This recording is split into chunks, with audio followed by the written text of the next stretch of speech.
10. 2 Samuel. Chapter 19. And it was told Joab, Behold, the king weepeth and mourneth for Absalom.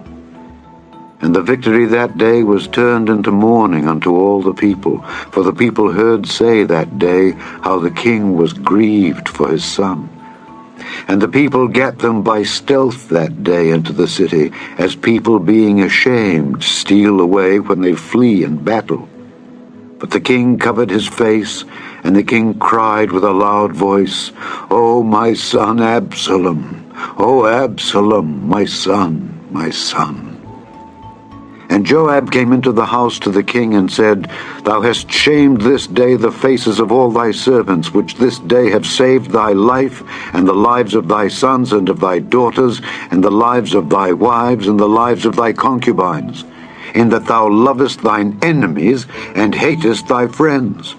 For thou hast declared this day that thou regardest neither princes nor servants. For this day I perceive that if Absalom had lived, and all we had died this day, then it had pleased thee well. Now therefore arise, go forth and speak comfortably unto thy servants. For I swear by the Lord, if thou go not forth, there will not tarry one with thee this night. And that will be worse unto thee than all the evil that befell thee from thy youth until now. Then the king arose and sat in the gate. And they told unto all the people, saying, Behold, the king doth sit in the gate. And all the people came before the king. For Israel had fled every man to his tent, and all the people were at strife throughout all the tribes of Israel, saying, The king saved us out of the hand of our enemies, and he delivered us out of the hand of the Philistines, and now he is fled out of the land for Absalom. And Absalom, whom we anointed over us, is dead in battle. Now therefore, why speak ye not a word of bringing the king back? And King David sent to Zadok and to Abiathar the priests, saying, Speak unto the elders of Judah, saying, Why are ye the last to bring the king back to his house, seeing the speech of all Israel is come to the king, even to his house? Ye are my brethren, ye are my bones and my flesh. Wherefore then are ye the last to bring back the king? And say ye to Amasa, Art thou not of my bone and of my flesh? God do so to me, and more also, if thou be not captain of the host before me continually in the room of Joab. And he bowed the heart of all the men of Judah, even as the heart of one man, so that they sent this word unto the king, Return thou and all thy servants. So the king returned and came to Jordan. And Judah came to Gilgal to go to meet the king, to conduct the king over Jordan. And Shimei, the son of Gera, a Benjamite which was of Bahurim, hasted and came down with the men of Judah to meet King David. And there were 1,000 men of Benjamin with him, and Ziba the servant of the house of Saul, and his 15 sons and his 20 servants with him. And they went over Jordan before the king. And there went over a ferry boat to carry over the king's household, and to do what he thought good. And Shimei, the son of Gera, fell down before the king as he was come over Jordan, and said unto the king, Let not my lord impute iniquity unto me, neither do thou remember that which thy servant did perversely the day that my lord the king went out of Jerusalem, that the king should take it to his heart. For thy servant doth know that I have sinned. Therefore, behold, I am come the first this day of all the house of Joseph to go down to meet my lord the king. But Abishai, the son of Zeruiah, answered and said, Shall not Shimei be put to death for this, because he cursed the Lord's anointed? And David said, What have I to do with you, ye sons of Zeruiah, that ye should this day be adversaries unto me? Shall there any man be put to death this day in Israel? For do not I know that I am this day king over Israel? Therefore the king said unto Shimei, Thou shalt not die. And the king sware unto him. And Mephibosheth, the son of Saul, came down to meet the king, and had neither dressed his feet, nor trimmed his beard, nor washed his clothes, from the day the king departed until the day he came again in peace. And it came to pass, when he was come to Jerusalem to meet the king, that the king said unto him, Wherefore wentest not thou with me, Mephibosheth? And he answered, My lord, O king, my servant deceived me. For thy servant said, I will saddle me an ass, that I may ride thereon, and go to the king, because thy servant is lame. And he hath slandered thy servant unto my lord the king. But my lord the king is as an angel of God. Do therefore what is good in thine eyes. For all of my father's house were but dead men before my lord the king. Yet didst thou set thy servant among them that did eat at thine own table. What right therefore have I yet to cry any more unto the king? And the king said unto him, Why speakest thou any more of thy matters? I have said, Thou and Ziba divide the land. And Mephibosheth said unto the king, Yea, let him take all, forasmuch as my lord the king is come again in peace unto his own house. And Barzillai the Gileadite came down from Rogelim, and went over Jordan with the king, to conduct him over Jordan. Now Barzillai was a very aged man, even 80 years old. And he had provided the king of sustenance while he lay at Mahanaim, for he was a very great man. And the king said unto Barzillai, Come thou over with me, and I will feed thee with me in Jerusalem. And Barzillai said unto the king, How long have I to live, that I should go up with the king unto Jerusalem? I am this day 80 years old. And can I discern between good and evil? Can thy servant taste what I eat or what I drink? Can I hear any more the voice of singing men and singing women? Wherefore then should thy servant be yet a burden unto my lord the king? Thy servant will go a little way over Jordan with the king, and why should the king recompense me with such a reward? Let thy servant, I pray thee, turn back again, that I may die in mine own city, and be buried by the grave of my father and of my mother. But behold thy servant Kimham.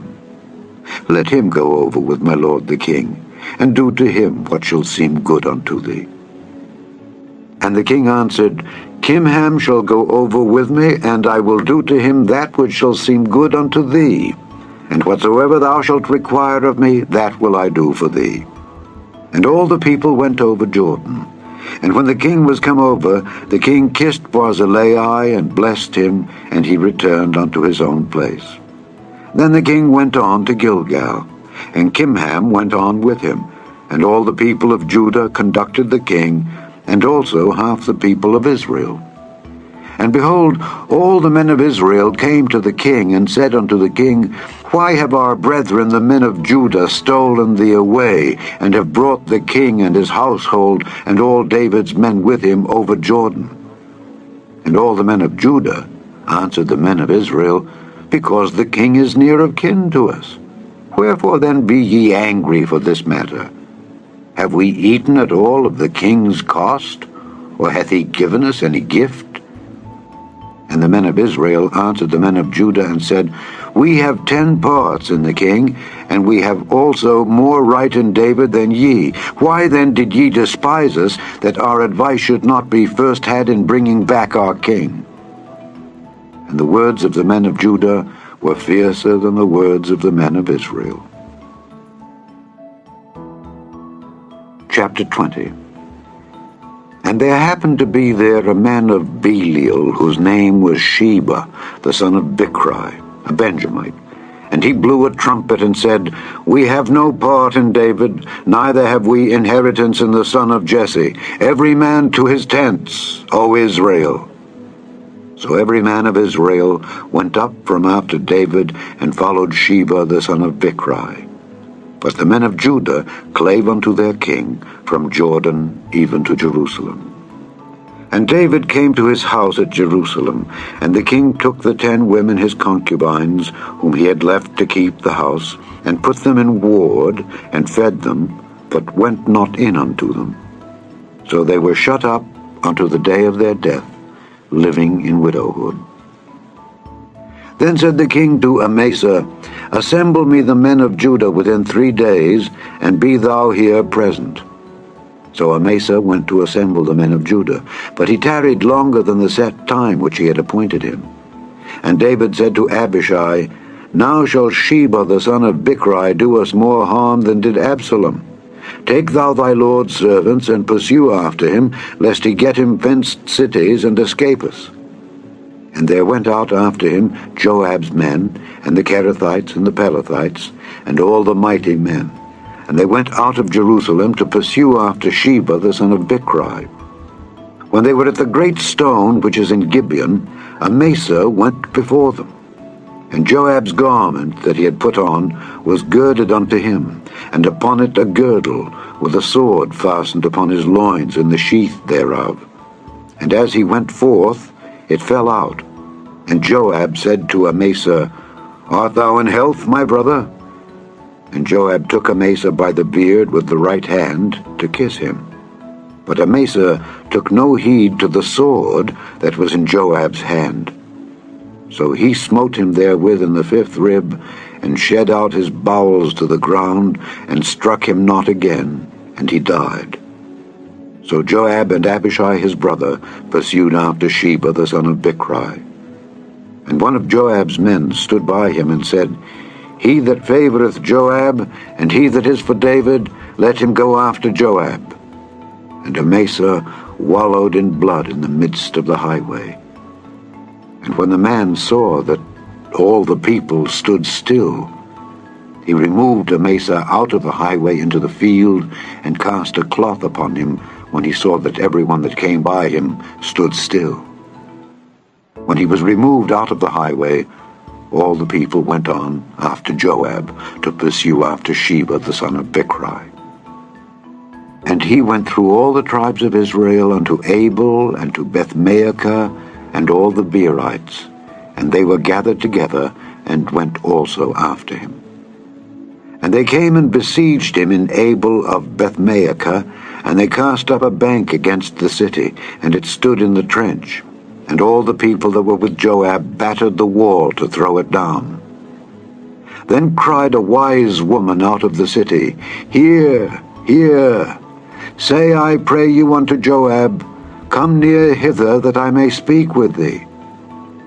And when he was come near unto her, the woman said, Art thou Joab? And he answered, I am he. Then she said unto him, Hear the word of thine handmaid. And he answered, I do hear. Then she spake, saying, They were wont to speak in old times, saying, They shall surely ask counsel at Abel. And so they ended the matter. I am one of them that are peaceable and faithful in Israel.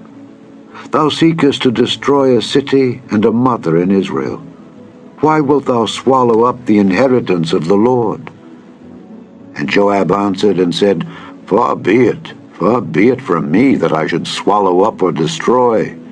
The matter is not so, but a man of Mount Ephraim, Sheba the son of Bichri by name, hath lifted up his hand against the king, even against David. Deliver him only, and I will depart from the city.